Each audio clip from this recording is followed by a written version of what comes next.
बिस्मिल्लाहिर्रहमानिर्रहीम, अस्सलाम वालेकुम। अली सलमान जी टीवी के तमाम नाजरीन को जी स्पोर्ट्स में खुश आमदेद कहता है, जहाँ पीर से लेकर जमेरात तक रोज़ाना रात 11:05 पर हम इस महफिल को सजाते हैं आपके लिए और बात करते हैं उस दिन खेले जाने वाले मैचेस या उस दिन से जुड़ी स्पोर्ट्स की खबरों के बारे में। इस हफ्ते का हमारा यह पहला शो है और आज के शो में हम बात करेंगे गुज़िश्ता जो पाकिस्तान और साउथ अफ्रीका की टीमों के दरमियान T20 सीरीज़ अपने अख्तिताम को पहुंची, फिर जिस तरह से जो इंडियन वीमेंस क्रिकेट टीम ने वर्ल्ड कप अपने नाम किया, साउथ अफ्रीकन वीमेंस टीम को शिकस्त दी, और उसके साथ साथ अब कल से जो है वो पाकिस्तान और साउथ अफ्रीका की टीमों के दरमियान 3 एक रोज़ा मैचेस पर मुश्तमिल सीरीज़ का आगाज़ हो रहा है। फैसलाबाद में एक तवील अरसे के बाद वनडे क्रिकेटर की वापसी हो रही है। 2008 में इस ग्राउंड पर आखिरी वनडे टूर्नामेंट खेला गया। तारीखी अहमियत का हामिल है ये ग्राउंड के जहाँ पे पाकिस्तान ने वेस्ट इंडीज़ को मैच 53 रन पे भी आउट किया और पाकिस्तान यहाँ पे साउथ अफ्रीका के ही खिलाफ टेस्ट मैच में 140 प्लस का टारगेट चेस करते हुए 92 रन पे भी आउट हुआ। और यही नहीं,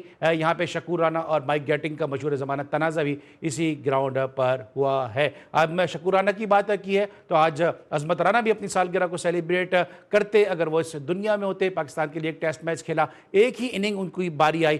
क्या ज़बरदस्त बैट्समैन थे अपने दौर के, 49 रन स्कोर किए, लेकिन बदकिस्मत रह गए, पाकिस्तान के लिए ज़्यादा नहीं खेल सके। हम आज उनकी सालगिरह के दिन के मौके पर दुआ गो हैं कि अल्लाह ताला उनके जो है वो मग़फ़िरत फरमाए और जो उनके लिए आसानियाँ पैदा करें। ये वही टेस्ट मैच था जिसमें अज़मत राना खेले कि जहाँ पे हमारे बहुत ही करीबी और बहुत ही मोहतरम अज़हर खान ने भी अपना test debut against Australia Lahore के कद्दाफ़ी स्टेडियम में किया था। क्योंकि हम अपने हीरोज़ को, अपने माजी के सितारों को भूलते नहीं हैं, इसीलिए जी स्पोर्ट्स को ये एज़ाज़ हासिल है कि हम उस दिन के हवाले से अपने इन हीरोज़ को याद भी रखते हैं। प्रोग्राम में बहुत कुछ है, लेकिन प्रोग्राम का फॉर्मेट आज की टॉप स्टोरीज़।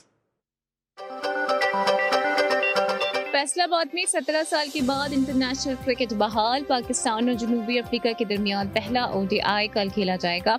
दोनों टीमों की इकबाल स्टेडियम में भरपूर ट्रेनिंग सेशन। फैसलाबाद में 17 साल बाद खेलना तारीखी मौका है। कौमी टीम की क़यादत करना मेरे लिए अजीम एजाज की बात है।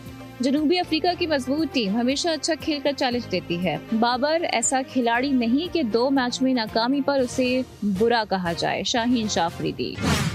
खिलाड़ियों ने आखिरी मैच में शानदार कारकर्दगी का मुजाहिरा करके फतह हासिल की। जनूबी अफ्रीका के खिलाफ फतह टीम वर्क, मेहनत और प्रोफेशनल अप्रोच का नतीजा है। मोहसिन नकवी। बाबर आजम वर्ल्ड क्लास खिलाड़ी हैं। बाबर आजम इस फॉर्म में रहे तो हम वर्ल्ड कप भी जीत सकते हैं। सलमान अली आगा। शुक्रगुजार हूँ कि मैं दोबारा वही कर रहा हूँ जो मुझे पसंद है। उन सब का शुक्रिया जिन्होंने खामोशी के वक्त में मुझ पर यकीन रखा। साबिक कप्तान बाबर आजम। पाकिस्तान क्रिकेट बोर्ड ने head coach women team Mohammad Wasim के ओहदे की मुद्दत खत्म करने का ऐलान कर दिया। मोहम्मद वसीम की जगह नए कोच की तकर्री का ऐलान बाद में किया जाएगा। पाकिस्तान और श्रीलंका के दरमियान वनडे इंटरनेशनल सीरीज की टिकट्स कल से ऑनलाइन फरोख्त के लिए दस्तयाब होंगी।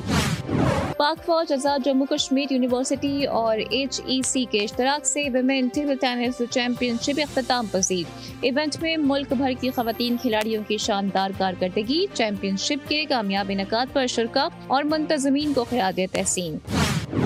तीसरी naval chief squash championship men's Nasir Iqbal ने जीत ली, जबकि मानू ने विमेन टाइटल अपने नाम किया। PSB ने पाकिस्तान वेट लिफ्टिंग के 3 ऑफिशियल्स और 4 एथलीट्स पर पाबंदी आयद कर दी। और इंटरनेशनल ओलंपिक्स 2025 मॉस्को में रूस की बरतरी के साथ इख्तिताम पजीर। पाकिस्तान की ज़ैनुल आबदीन अंसारी की सिलाई के मुकाबले में सोम पोजीशन।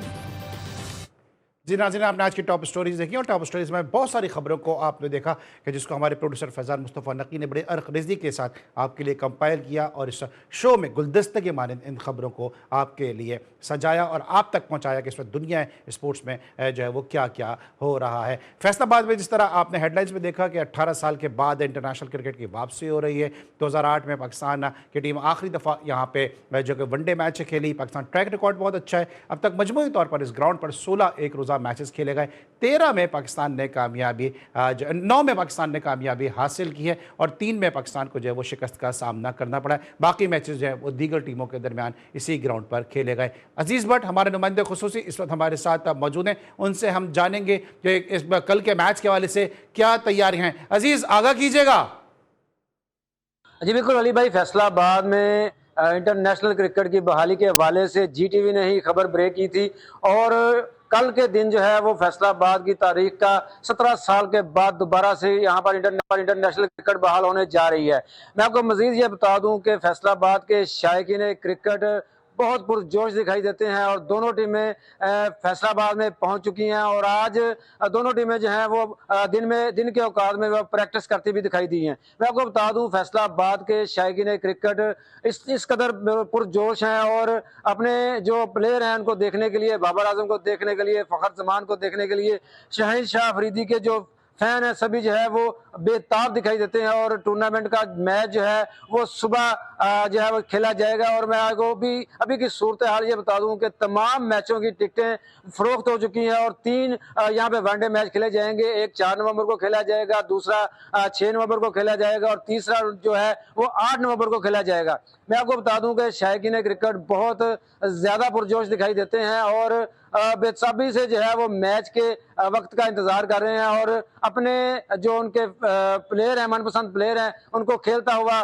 कबाब स्टेडियम में देखने के लिए बेचैन दिखाई देते हैं। ये कैसे, ये तो आपने ग्राउंड के अंदर के हवाले से आज जो है वो शाहिद शाह अफरीदी ने भी बात की है, लोगों का जोश खरोश के हवाले से बताई है कि जिस तरह से हम बार बार बात कर रहे हैं कि 18 साल के बाद यहाँ पे जो है वो कोई इंटरनेशनल मैच खेला जा रहा है। खुद मैंने कई डोमेस्टिक के टूर्नामेंट यहाँ पे कवर किए, रमज़ान क्रिकेट कवर किए। जो जोश खरोश होता है फैसलाबाद के लोगों का वो एक अलग ही जज्बा होता है, जिस ज़ौक़ के साथ, जोश खरोश के साथ मैच देखने आते हैं। और जो छोटे छोटे क्लब के मैचेस होते हैं उसमें भी स्टेडियम जो है वो तमाशाएं से काफ़ी हद तक भरा हुआ होता है। तो बताइएगा कि इस इंटरनेशनल मैच को लेके जो है वो क्या जोश है, क्या जज्बा है? शाहीन की इस मीडिया टॉक के वाले से भी अपडेट कीजिएगा। अली भाई बिल्कुल, फैसलाबाद के आज स्टेडियम के अंदर की अगर सूरत हाल बताई जाए तो यहाँ पर मैं आपको बता दूं कि दोनों टीमों ने दिन के औकात में नेट प्रैक्टिस की है। अपने अपने कोचेस की जेर निगरानी जो है वो फील्डिंग, बॉलिंग, बैटिंग तमाम ही शोबों में जो है वो उन्होंने प्रैक्टिस की है और दोनों टीमें यहाँ पर जो है क्रिकेट खेलने के लिए वो भी तैयार हैं मुकम्मल तौर पर। मैं आपको बता दूं कि पिचेस भी तैयार कर ली गई हैं और अगर बात की जाए सिक्योरिटी के हवाले से तो फुल प्रूफ सिक्योरिटी के इंतजाम किए गए हैं और फैसलाबाद की जिले इंतजामिया की जानब से और पुलिस की जानब से जो है वो खसूसी तौर पर इंतजाम किए गए। मैं आपको ये भी बता दूं कि इन टीमों की सिक्योरिटी के लिए जो है वो रेंजर का एक प्लेटून भी बुलाई गई है और वो भी यहाँ पर सिक्योरिटी के फराइज सर अंजाम दे रही है। आपको मैं इसके साथ साथ आपको ये भी बताना चाहता हूँ कि फैसलाबाद में 17 साल बाद जो क्रिकेट बहाल हुई है तो यहाँ पर रश भी काफी देखने में आ रहा है और फैसलाबाद के ग्राउंड जो स्टेडियम है उसके अतराफ में जो है वो तमाम शाहराहों को मुकम्मल तौर पर बंद किया गया है और जो शायकीन क्रिकेट हैं उनके आने के लिए जो है वो मखसूस रास्ते बनाए गए हैं और 3 लेयर में उनकी चेकिंग की जाएगी। उनको चेकिंग करने के बाद जो है वो ग्राउंड की तरफ आएंगे और क्रिकेट से जो है वो लुत्फानंदोज होंगे। मैं आपको ये बताना चाहता हूँ कि फैसलाबाद में 17 साल बाद ये इंटरनेशनल जो क्रिकेट वापस आई है तो फैसलाबाद के शहरियों के लिए ये बड़ी खुशी की बात है और शहरी बहुत ज्यादा पुरजोश हैं कि फैसलाबाद में इंटरनेशनल क्रिकेट की बहाली हुई है। बिल्कुल होना भी चाहिए इस तरह। मैंने पहले भी फैसलाबाद में जो लोग हैं वो क्रिकेट को बहुत पसंद करते हैं और बड़ा अच्छा ये स्टेप है मैं समझता हूँ पाकिस्तान क्रिकेट बोर्ड का कि फैसलाबाद के लोगों को इंटरनेशनल क्रिकेट दिखाई जाए। और हम उम्मीद करते हैं कि फैसलाबाद के जो लोग हैं, तमाशाई हैं, वो ग्राउंड जाएंगे और अपने पसंदीदा जो स्टार्स हैं उनकी हौसला अफजाई करेंगे। इस साथ हम लेंगे ब्रेक और जब ब्रेक के बाद वापस आएंगे तो मज़ीद बातें करेंगे पाकिस्तान वर्सेस साउथ अफ्रीका जो वनडे सीरीज़ का आगाज़ हो रहा है इसके हवाले से और जो इससे पहले T20 सीरीज़ खेली गई उसके हवाले से। मिलते हैं छोटे से ब्रेक के बाद।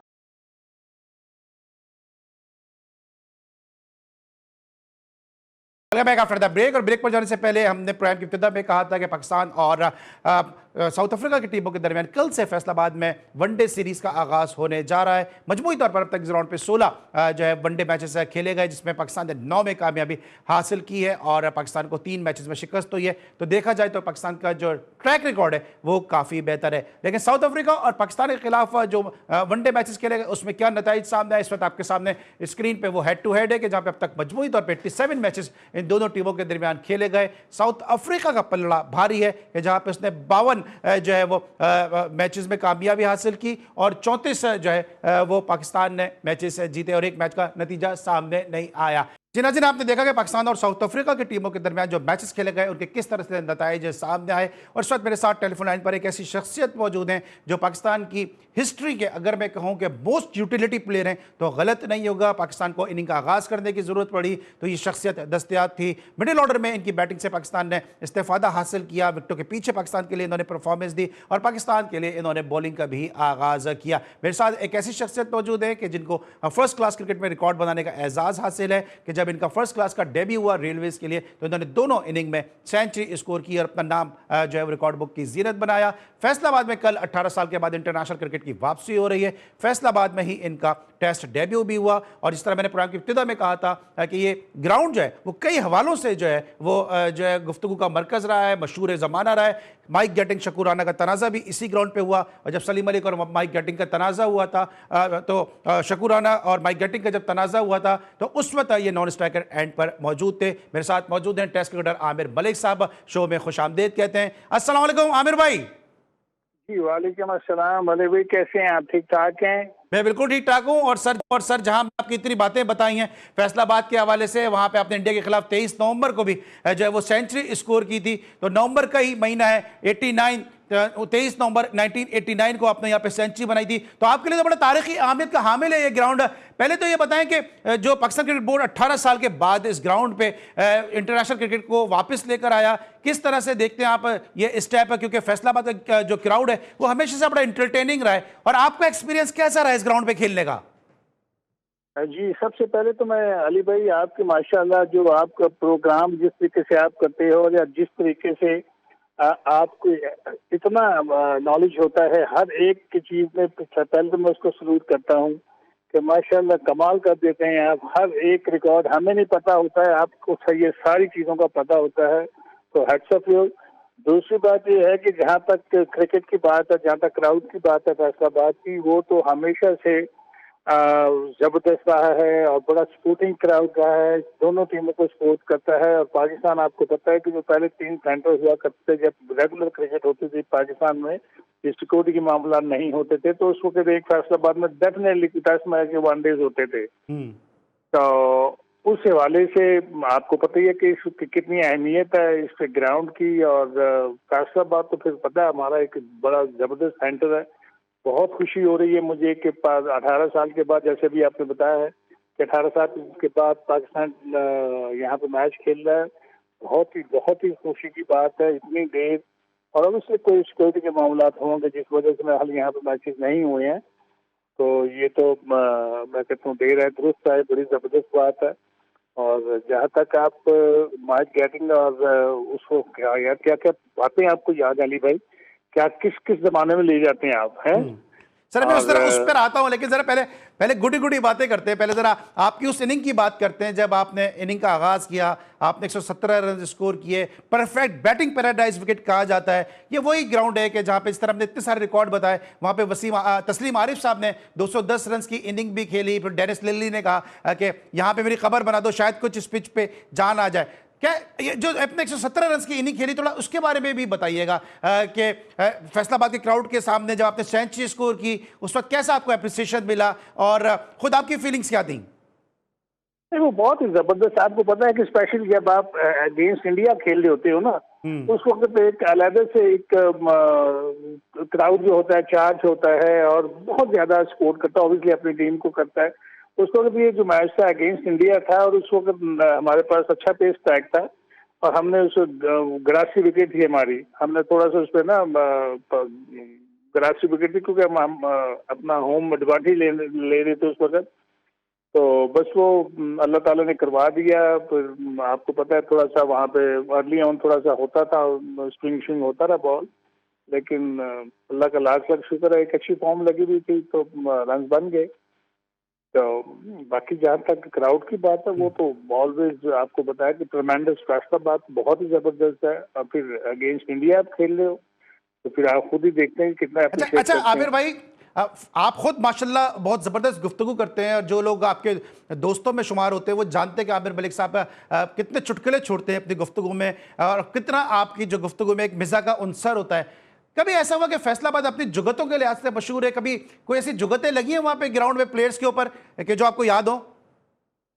कब नहीं लगी, कब नहीं लगी, क्योंकि ये हो ही नहीं सकता कि फैसलाबाद में मैच हो और जुत्ते ना लगी हो। इतने जुत्ते लगती हैं, मैंने बताया ये इतने जिंदा दिल लोग हैं, और इतने जिंदा दिल लोग हैं। जब लोग वहाँ पे बाउंड्री पे फील्डिंग कर रहे होते हैं बिल्कुल जंगलों के साथ, तो ऐसी ऐसी आवाजें आती हैं, ऐसी ऐसी जोक्स करते हैं।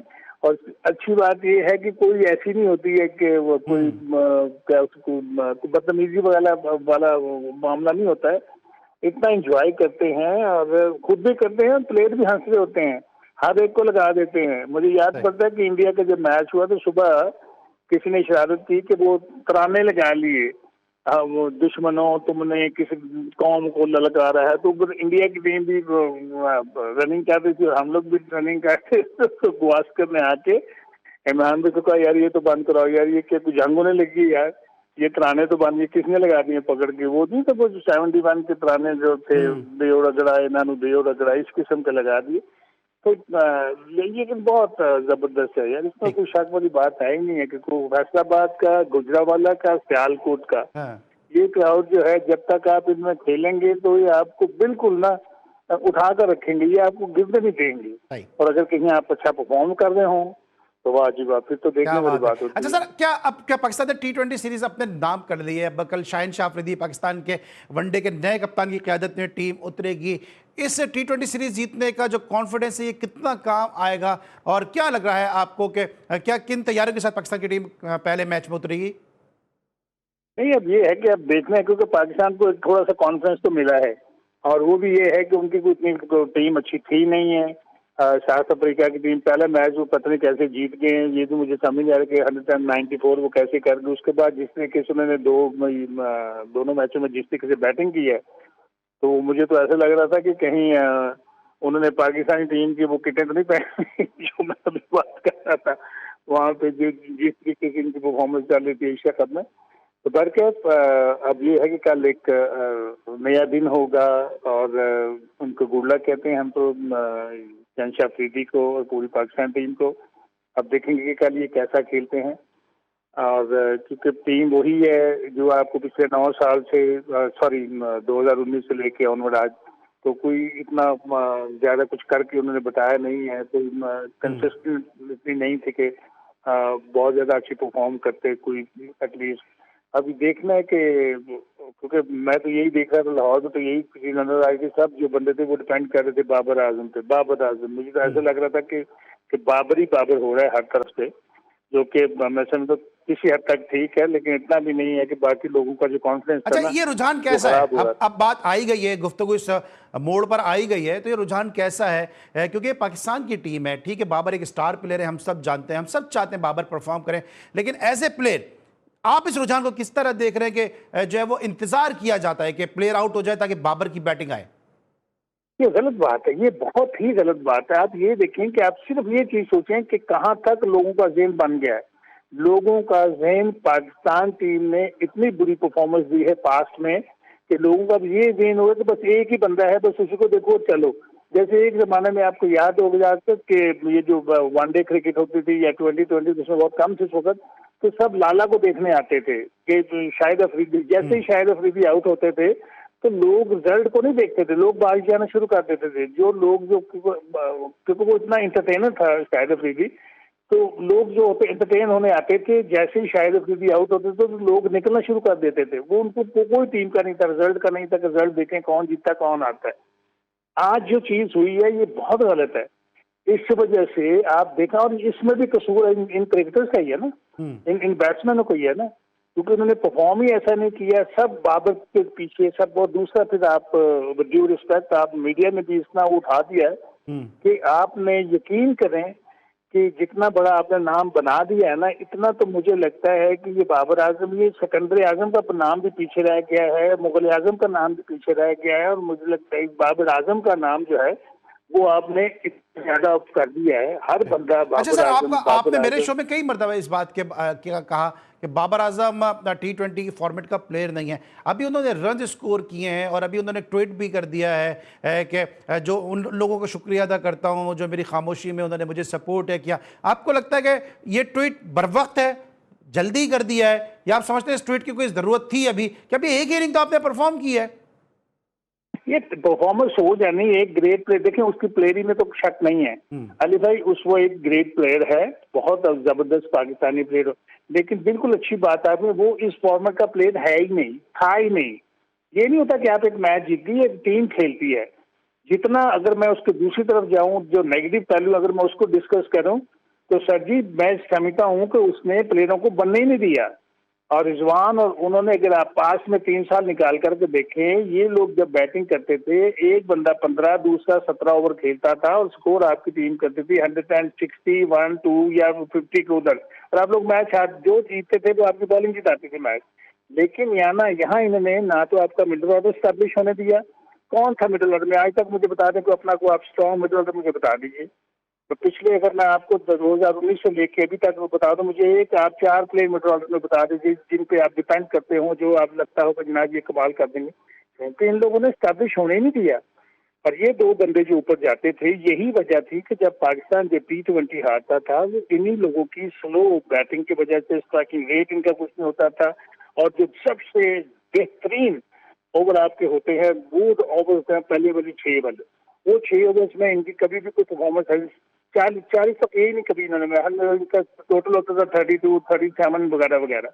तो इसी वजह से लोगों का और सबका ये जिम्मा कि नहीं यार, बाबर को रेस्ट देना चाहिए। बिल्कुल ठीक है, नए प्लेयर खिलाएं, नया चीज लाएं, टाइटल लाएं। अभी आपको मिल गया ना एक वो जो क्या नाम है, पीरजादा, वो साहबजादा साहब, Khan साहबजादा।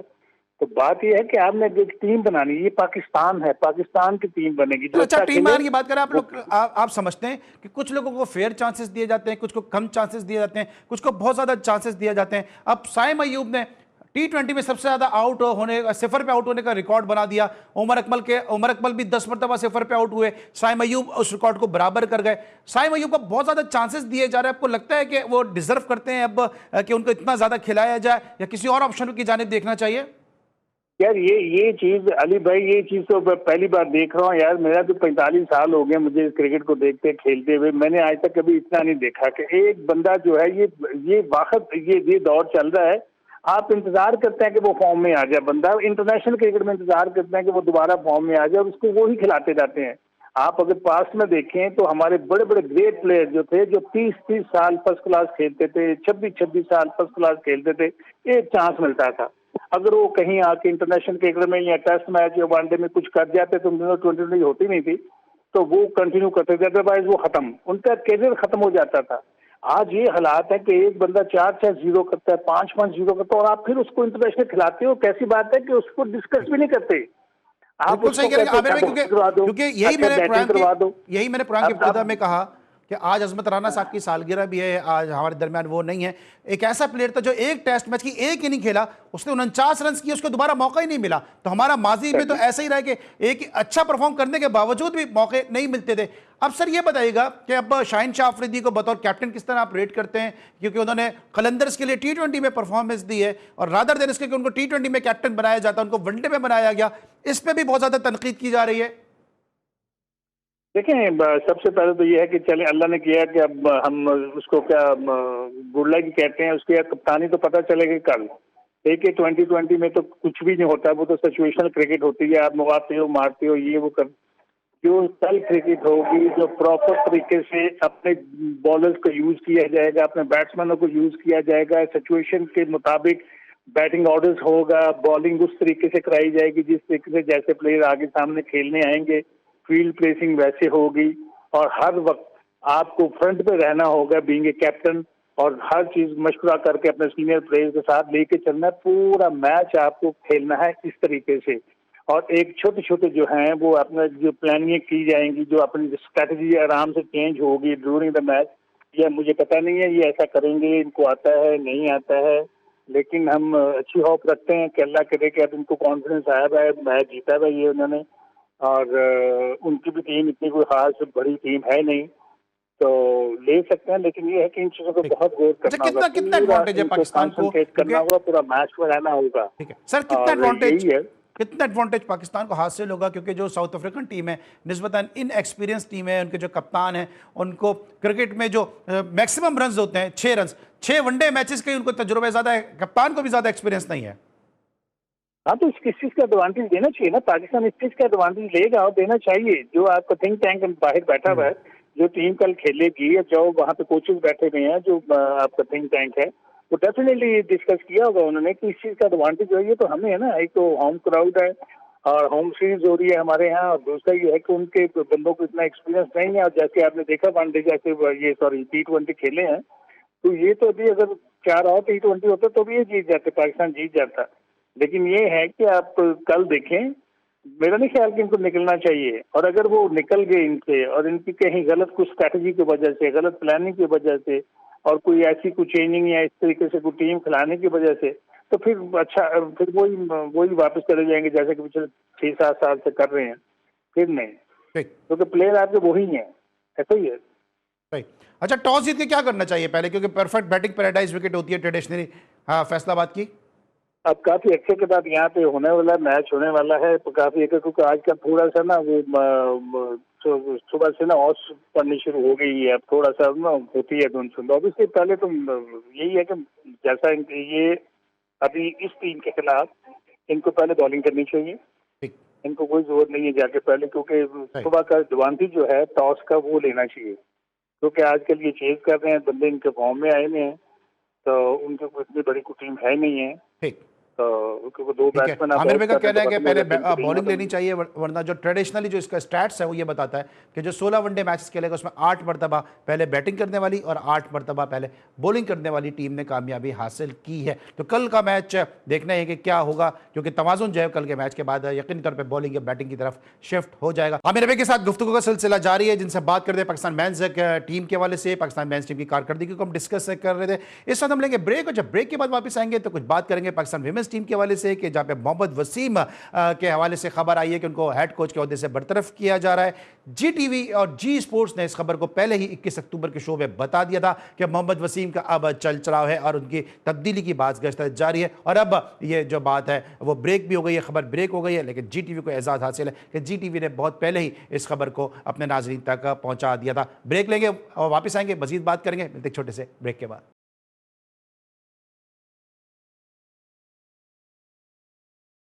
Welcome back after the break. Aamir Malik sahab हमारे साथ टेलीफोन लाइन पर मौजूद हैं, लेकिन इस वक्त हमारे साथ मौजूद हैं हमारे स्पेशल करस्पॉन्डेंट ज़ीशान नवाज लाहौर से, कि जिन्होंने हमें पहले ही अपडेट कर दिया था कि मोहम्मद वसीम को बतौर हेड कोच जो उनके ओहदे से सैक किया जा रहा है और अब जो है वो तब्दीली की बात की जा रही है। ज़ीशान, सबसे पहले तो आपको बहुत बहुत मुबारकबाद है कि जो आपने खबर दी थी उस वक्त शायद कुछ लोग इस बात पर यकीन नहीं कर रहे थे, लेकिन आपने पहले ही जो है वो जी स्पोर्ट्स में और जी टीवी पर बता दिया था कि मोहम्मद वसीम का अब जाना यकीनी हो गया है। क्या तक कहेंगे इस हवाले से जो वीमेंस टीम का मामला चल रहे हैं?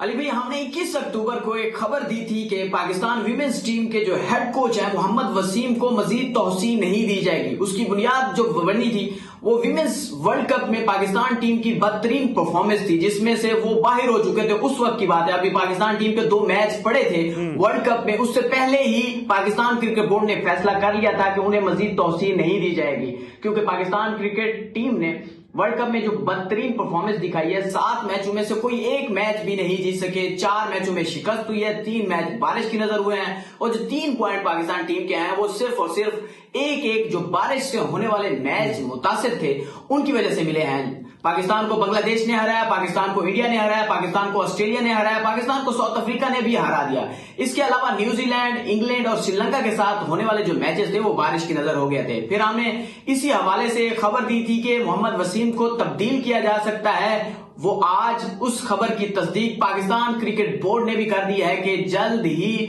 नया हेड कोच लाएगा और पाकिस्तान क्रिकेट बोर्ड उनकी मुद्दत पूरी होने पर उसे मजीद तौसील नहीं दे रहा। इसके हवाले से खबरें सामने आ रही हैं कि क्या हो सकता है कि इसी तरह की और भी तब्दीलियां मुतवक्के हैं या नहीं है। बिल्कुल हमारे जरा हमें कंफर्म करते हैं कि ना सिर्फ मोहम्मद वसीम को तब्दील किया जा रहा है, बल्कि जो मैनेजमेंट स्टाफ है उनमें भी तब्दीलियां मुतवक्के हैं। और उसी के साथ साथ जो कप्तान के हवाले से भी सवालिया निशान उठ चुका है कि वर्ल्ड कप में इतनी बुरी परफॉर्मेंस किस तरह से हो सकती है, क्यों एक मैच भी पाकिस्तान टीम नहीं जीती। पाकिस्तान ने इससे पहले साउथ अफ्रीका के खिलाफ सीरीज भी खेली, पाकिस्तान ने क्वालिफायर में अच्छी परफॉर्मेंस दिखाई, इसी कप्तान, इसी हेड कोच की सरबराही में, तो अब ऐसा क्या हुआ है कि बुरी परफॉर्मेंस हुई है। तो अब हमारे जराया कंफर्म करते हैं कि मजीद भी तब्दीलियां मुतवक्के हैं, न सिर्फ इस हवाले से बल्कि जो कप्तानी के हवाले से भी सवालात उठ रहे हैं। बाकी पाकिस्तान क्रिकेट बोर्ड ने हमारी दी गई खबर जो हमने 21 अक्टूबर को दी थी वो कंफर्म कर दी है। मोहम्मद ईशान हमें अपडेट कर रहे थे इस हवाले से कि मोहम्मद वसीम जो उन्होंने खबर ब्रेक की थी 21 अक्टूबर के हमारे ही शो में, अब उस खबर की तस्दीक हो चुकी है। आमिर भाई, आपने सुना ज़ीशान नवाज को, क्या कहेंगे मोहम्मद वसीम के हवाले से, क्योंकि हमने भी अपने शो में बात की थी, आप भी इस बात के हक में नहीं थे कि मोहम्मद वसीम को जो है वो विमेंस टीम के साथ बतौर हेड कोच लगाया जाए। इस तकर्रुरी को आप किस तरह से देखते थे, क्योंकि बार बार पीसीबी जो गलतियां करता है और फिर हर सीरीज के बाद, हर टूर्नामेंट के बाद जो इन गलतियों का मदावा करने की कोशिश करता है, उस वक्त शायद वो हमारी बातों पर कान नहीं धरे जाते हैं। सर, मैं पहले बहुत बार आपको कह चुका कि आप थोड़े से गलती कर रहे हैं। आप बार बार जो है आप कफन बदल देते हैं, मुर्दा वही होता है आपके पास। आप बार बार, आप जितने मर्जी कोच ले हैं, जो मर्जी ले हैं, जब आपके पास टैलेंट ही नहीं है, टीम ही नहीं है आपकी, कब लड़कियों की टीम आपकी जीती है। कोच जो होता है सर, वो सिर्फ बता सकता है, स्ट्रैटेजी बताता है, प्लानिंग बताता है, और आपने क्या करना है सारी कंडीशंस को देख के, और आपको मोटिवेट करता है, और आपको इतना आपके पोटेंशियल जो है वो ऊपर लेकर के आता है। अब खेलना तो आपने खुद है ना। क्या कर रही है पाकिस्तान टीम, ये लड़कियों की टीम? क्या आपको लगता है कि कभी भी ले जाए आप सालों हर साल एक मैच जीते हैं, फिर आप जितने मर्जी कोच चेंज कर ले, जो मर्जी आप कर लें, जब तक आप नया टैलेंट नहीं लेके आएंगे, लड़कियों को क्रिकेट खेलने का पता नहीं चलेगा। आप देखेंगे इंटरनेशनल क्रिकेट, जो भी मैं सारे उनके मैच देख रहा हूँ, क्या क्या वो क्रिकेट खेलनी, ऐसे लग रहा है कि वो लड़कियां हैं ही नहीं है। हिंदुस्तान की टीमें देखें, ऑस्ट्रेलिया की टीम देखें, आप साउथ अफ्रीका, कल फिर उसने बैक टू बैक सेंचुरी की उनके कप्तान ने, लड़की ने। तो जब ये सारी चीजें, आपको हर चीज, ये पता क्या हो गया है, ये एक अजीब सी चीज हो गई है इस दौर में स्पेशली। पहले क्या होता था कि पहले जब टीम कहीं इंडिया से हारती थी ना टीम, तो फौरी तौर पे चेंज हो जाती थी। सिलेक्शन कमेटी खत्म हो गई, फलाना खत्म हो गया, ढिमकाना खत्म हो गया, कुछ प्लेयर बाहर हो गए। आज ये हालात हैं आपके कि वो वहीं पे रहते हैं जो हरवाते हैं, और बाकी जो मैनेजमेंट है ऊपर वाली, वो भी ऑलमोस्ट वही होती है। आप देखें ना, मैं मेंस की बात करता हूँ कि आपके इस हफ्ते में हिंदुस्तान से 3 मैच हारे हैं, एक है एशिया कप के, सही? आप सुने मेरी बात? जी जी। तो अली भाई, कोई चेंज हुई? बिल्कुल कोई सही। बंदा हुआ? आप मुझे बताएं कि हिंदुस्तान से एक मैच भी जो हम लोग हारते थे, या कभी उसको तो हारते नहीं थे, हारते थे तो बहुत सी चीजें उल्ट पुल्ट हो जाती थी, हटा जाते थे लोग, बहुत सी चीजें जो है ना, उसको हम क्या उसको कहते हैं कि निकाल देते थे। आज परवाह ही नहीं है यार, कुछ करो ना करो, बिल्कुल जाहिर सी बात है, जिस तरह परफॉर्मेंस जा रही है, बिल्कुल सही आमिर मलिक साहब का तज्जिया। आखिरी सर बिल्कुल सवाल है कि ये जो अली तरीन साहब ने जो किया है पीसीबी के साथ, कि उन्होंने जो है वो लीगल नोटिस फाड़ दिया, या पीसीबी ने जो अली तरीन साहब के साथ किया है, क्या लगता है आपको इसमें किसकी गलती है? इसमें जो है ना, ये चीजें जो है, मैं सबसे बड़ी बात है कि ड्यू रिस्पेक्ट, ये मीडिया पे आनी नहीं चाहिए। अगर इनका कोई आपस का मसला है, कोई ऐसी चीजें होती हैं, ये होता क्या है कि एक दूसरे को अंडरस्टैंड करें।